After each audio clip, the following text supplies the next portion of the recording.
Hey everybody, this is Mike. This is Low Def Media, and hey, today we're going to be talking about cameras and some of the new releases that just came out. Now, the iPhone isn't necessarily a camera, but that's what people have come to really appreciate about that phone system.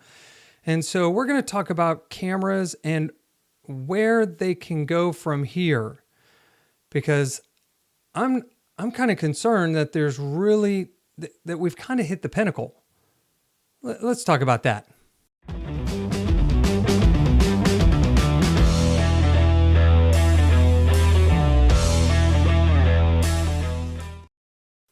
All right, so like the intro said, want to talk about cameras and some of the new releases that we just had. Some of the more notable releases, we had the GoPro, we had the DJI Osmo Action. iPhone just came out with their new phone, and they're touting the 3-camera system and the telescopic lens and all this stuff. And I've listened to a couple content creators talk about it, but they really didn't go very much in depth. But they're talking about, if you look at, we'll pick on GoPro for just a minute. Well, here, we'll pick on GoPro, and I'm a GoPro fan. All right, this is the 11. You're talking about a 5K plus camera, and you're talking about a camera that can shoot, I think this is 23 megapixels, and the new version just came out, the 12, and pretty similar, okay, slightly larger sensor size, but still the same specs. It was mostly software, plus you got a nifty little new port here. Which if you own the 11, you can get that through Amazon anyway. So that was kind of, to me, that was low hanging fruit for Amazon, or for GoPro. But my point being, if you look at the quality, the image quality of a GoPro, since let's say we'll go back to GoPro 7. I've got the 7, shoots 4K. I predominantly shoot in 4K because the 5K image on this camera, on any camera, the file size becomes harder to handle, deal with, manage on your computer. All right, so that's coming out of a GoPro, a 5K plus image. All right, so I predominantly shoot in 4K. So when DJI came out with their Osmo Action 4 and they stayed with 4K, to me that made sense, because that's probably the highest resolution I want to use. The camera I'm using today for today's vlog is a Fujifilm X-S10. It shoots 4K. All right, so 4K seems to be the sweet spot. All right, so if you look back, the DJI Osmo Pocket 1 that I have, that's probably going on 3, almost 4 years old now, shoots 4K, looks great. Most of the cameras, that's where you're going to find that their resolution. Now, they just came out with, what camera was it? Blackmagic has a 6K camera. Canon has one that's 8K. I don't know who would, one, be able to watch an 8K video. Two, I don't know how you would process an 8K video. And some other cameras are in that 6K range. To me, that's just overkill. That's too much, because content creators like you, like me, we don't have the ability to, one, process it, and two, watch it. So when I see a camera that's got 4K, that's fine with me. So my point being, that's probably where they're going to stay. We're probably not going to see many more improvements when it comes to resolution. Now, you might get improved lens specs that give you a more clearer image, or better color science. The sensors are probably what we're going to see improved. User experience, I know GoPro just changed their interface, and so that makes using the camera a little easier. We might see some of the aesthetics of the cameras change.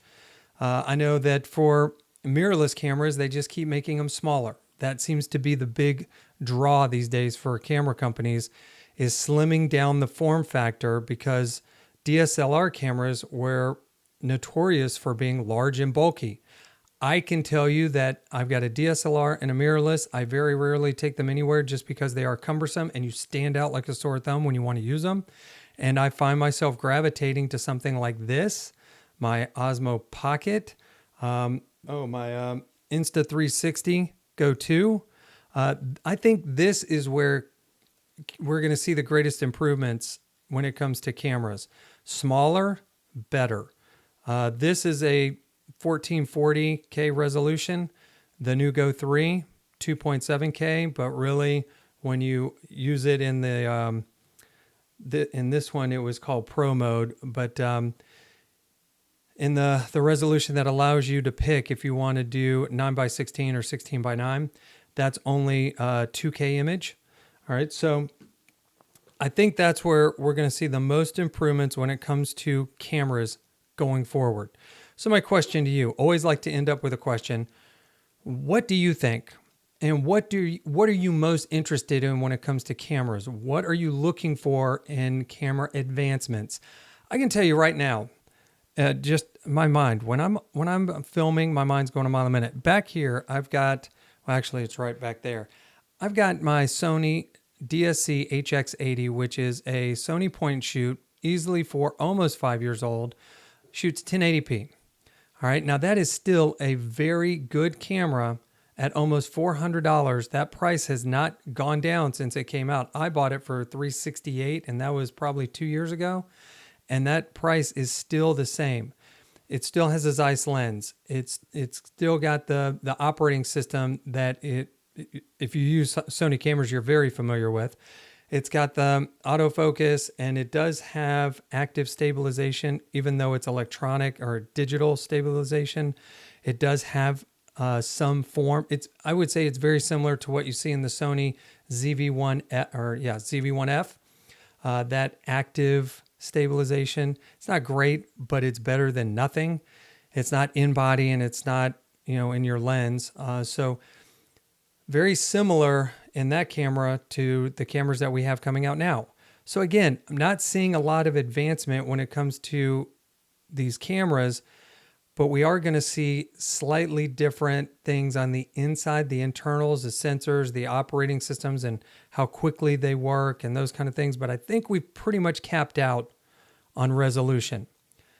You let me know what you think. Let's get that dialogue going. Let me know what you're looking for in future cameras. What things are important to you? For me, 1080p, 4K resolution, that's fine. There was a number of years. What camera was it that if you wanted to use an acceptable frame rate, you had to go to 2.7K.